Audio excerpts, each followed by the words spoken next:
বন্ধুরা আসসালামু আলাইকুম। আজ আপনাদের সামনে মজার একটি দৃশ্য নিয়ে আসবো। দেখেন আমরা বিদেশেও আপনার তালের পিঠা খেতে পারি। এই যে দেখেন আমার শ্রদ্ধেয় বড় ভাই যে তাল এনে তারপর তালের পিঠা বানাচ্ছে। এই যে দেখেন, এই যে উনি হচ্ছে বড় ভাই আমার। বড় ভাই একটু তাকান তো এদিকে।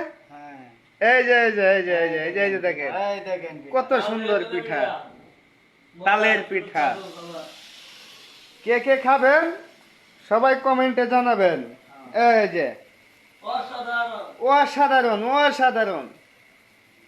এই যে দেখেন সবারই দাওয়াত। কে কে খাবেন কমেন্টে সবাই বলে যাবেন, ইনশাল্লাহ পৌঁছে যাবে আপনাদের কাছে তালের পিঠা। তা বন্ধুরা রাত 12টা বাজে বড় ভাই তালের পিঠা বানাচ্ছে। আমরা সবাই সজাগ তালের পিঠা খাওয়ার জন্য। তো আজ তালের পিঠা না খেয়ে ঘুমাবো না, কাল ডিউটিতে যাব না প্রয়োজনে, বুঝছেন। এই যে তালের পিঠা। তো বন্ধুরা আসসালামু আলাইকুম, সবাই ভালো থাকবেন।